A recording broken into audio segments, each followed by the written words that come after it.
Baru-baru ini tular di media sosial, ibu hamil dilarang dan dihalau dari premis makanan kerana beliau ingin menjamah makanan di dalam premis tersebut sewaktu bulan Ramadan. Ramai yang bersetuju dan juga ramai tidak bersetuju dengan tindakan staf di premis tersebut. Persoalannya, betulkah ibu hamil tidak digalakkan berpuasa dan perlu makan untuk menjaga kandungannya? Mari kita bincangkan bersama di dalam Tanya Pakar.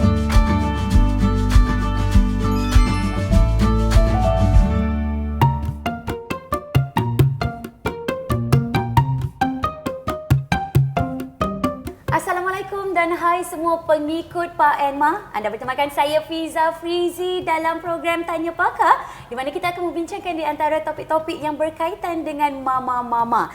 Tapi dalam bulan Ramadan Al-Mubarak ni, bukan setakat mama-mama yang ada anak-anak kecil sahaja yang mempunyai cabaran untuk berpuasa ya, tetapi apatah lagi ibu yang sedang hamil yang mungkin agak sukar sebenarnya untuk menahan lapar dan juga dahaga apabila masih lagi perlu melakukan aktiviti harian daripada pagi sehinggalah ke maghrib. Disebabkan itu, bersama dengan kami Tanya Pakar, kami bawakan kepada anda, ini dia salah seorang pakar pemakanan di Women's and Children's Specialist Hospital Avicenna, iaitu Puan Nur Hayati Ali yang akan berkongsikan kepada kita tips bagaimana mama ataupun ibu yang hamil digalakkan untuk berpuasa ataupun mungkin sebenarnya tak payah puasa pun tak apa. Jadi kita akan bertanyakan kepada Puan Hayati, apa khabar? Sihat, Alhamdulillah. Berpuasa ya? Ya, berpuasa hari ini juga. Alhamdulillah.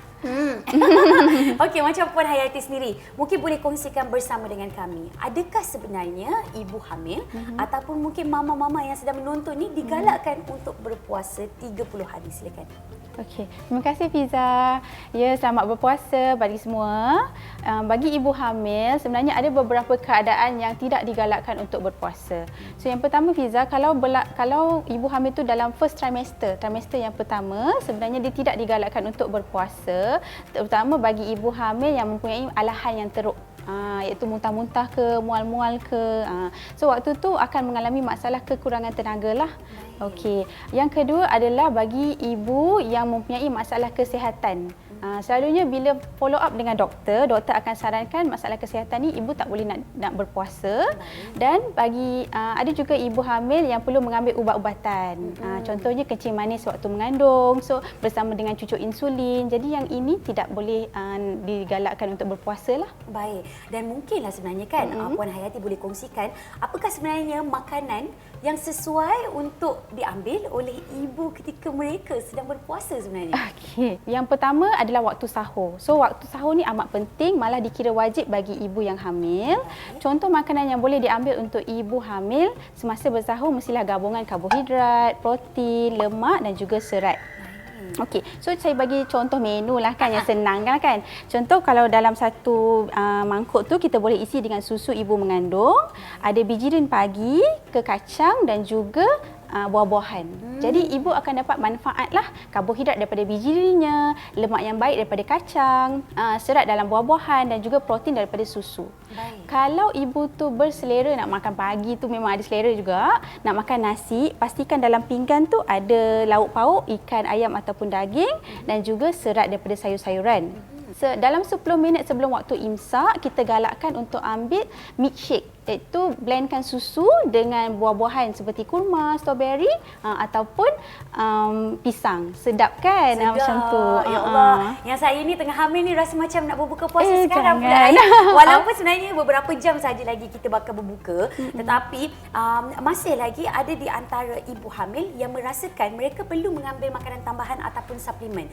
Sebab setahu saya, ibu hamil perlu ambil asid folik, ambil pula ubat untuk kuatkan rahim dan sebagainya. Betul. Lepas tu pula kita nak kena ambil 3 kali 1 hari. Jadi macam mana sebenarnya kalau dalam keadaan berpuasa tu kita nak ambil makanan tambahan ataupun suplemen-suplemen tersebut? Silakan. Okey, berpuasa ataupun tidak berpuasa, ibu hamil perlu ambil asid folik, zat besi, omega 3, vitamin D dan juga kalsium. Okey, kalau semasa berpuasa, ibu hamil boleh ambil tambahan vitamin B dan juga vitamin C yang diperlukan setiap hari melalui pengambilan multivitamin ataupun susu ibu mengandung. Baik. Dan ada tak di antara makanan-makanan yang perlu dielakkan oleh ibu hamil ketika mereka sedang dalam keadaan berpuasa? beza antara berpuasa dengan tidak berpuasa tu, kita akan galakkan ibu hamil untuk pastikan pengambilan air secukupnya sebanyak 10 gelas dalam sehari. Okey, jadi kalau waktu bersahur ambil 3 gelas, waktu berbuka 3 gelas, waktu moreh tu 3 gelas lagi. Dalam lebih kurang 9 gelas satu hari lah. Kemudian ibu juga perlu elakkan pengambilan vitamin A yang terlalu tinggi dalam organ dalaman haiwan. Contohnya hati ataupun paru. Okey? Dan ibu juga perlu elakkan pengambilan makanan-makanan yang mentah. Contohnya telur separuh masak, daging mentah ataupun sushi dan juga susu yang tidak dipasturkan. Kerana makanan-makanan yang kurang masak ni dia mengandungi bakteria dan juga parasit yang boleh menembusi plasenta ibu dan boleh menyebabkan kecacatan pada bayi. Banyak sebenarnya penerangan ya daripada Puan Hayati berkenaan dengan makanan ketika ibu hamil berpuasa ni. Tapi ibu hamil ni biasalah ya. Kalau macam kita berpuasa, bersahur ni makan banyak. Apatah lagi kalau macam waktu berbuka, pergi bazar Ramadan tu, nak ni, nak itu, nak itu. Boleh tak ibu hamil ni bebas untuk makan apa saja ataupun ada panduan tertentu untuk mereka menikmati juadah berbuka? Ya, betul. Kalau ikut nafsu ni sebenarnya agak berbahaya. Sebab itu ibu hamil juga disarankan untuk tidak berbuka terlalu berlebihan lah, mengambil makanan yang dalam portion yang besar. Okey, kalau ke bazar Ramadan tu hati-hati dengan pemilihan makanan.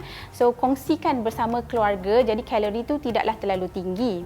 Okey, dan amalkan juga konsep pinggan sihat Malaysia.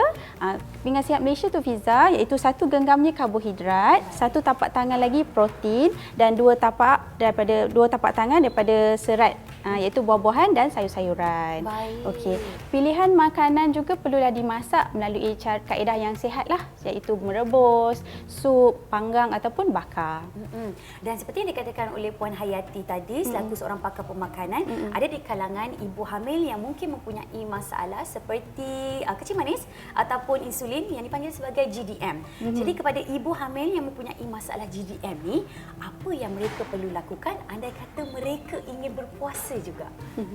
Okey, so pertama sekali untuk ibu yang kencing manis semasa hamil, sila dapatkan rujukan daripada doktor pakar. Okey, sekiranya paras gula anda itu terkawal, jadi ibu hamil boleh berpuasa, tapi pastikan pengambilan karbohidrat kompleks. Contohnya oats, bijirin penuh, roti whole meals, oat ataupun spaghetti gandum penuh. Okey, seperti saya sendiri kan, Puan Hayati, saya adalah di antara ibu yang hamil, tetapi saya masih lagi cuba berdegil untuk berpuasa. Adakah sebenarnya saya dan juga ibu hamil lain berisiko mengalami keguguran andai kata tidak mempunyai diet hamil yang betul, lagi-lagi dalam bulan Ramadan? Silakan. Ya, betul Fiza. Ibu hamil boleh mengalami risiko keguguran jika tidak peka dengan simptom-simptom badan semasa berpuasa. Yang paling penting adalah simptom dehidrasi. Tolong jaga pemakanan, dengar nasihat doktor pakar dan juga elakkan pergerakan ataupun aktiviti yang terlalu berat. Banyakkan berehat dan elakkan daripada berpanas kerana boleh menyebabkan kekeringan air. Baiklah. Nampaknya ibu hamil kepada mama-mama yang mungkin sedang giat berpuasa, silakan berpuasa andai kata anda mempunyai tenaga yang berlebihan, dan pastinya jikalau anda mempunyai simptom-simptom seperti yang dikatakan oleh Puan Hayati tadi, diharapkan anda dapat mengambil langkah berjaga-jaga. Yang penting portion makan ketika kita bersahur dan juga berbuka tu kenalah dititik beratkan. Bak kata Puan Hayati tadi apa? Pinggan Malaysia? Pinggan sihat Malaysia. Suku-suku separuh. Suku-suku separuh. Suku karbohidrat, 1 tapak tangan protein, 1 tapak tangan protein dan 2 lagi serat. Itu saya kena hafal ya. Jadi kepada anda semua, terima kasih banyak-banyak kerana menyaksikan kami dalam Tanya Pakar yang dibawakan oleh Pak Enma. Diharapkan sedikit sebanyak perkongsian dari pakar pemakanan iaitu Puan Hayati kita dapat diguna pakai oleh mama-mama ataupun ibu hamil supaya kita akan digalakkan dan juga aktif ketika kita berpuasa. Jangan lupa untuk like, share dan juga komen anda dan serta follow apa saja social media yang berkaitan dengan Pak Enma. Terima kasih kita ucapkan kepada Puan Hayati untuk perkongsian tersebut. Dan sehingga kita berjumpa lagi dalam Tanya Pakar yang dibawakan oleh Pak Enma. Assalamualaikum.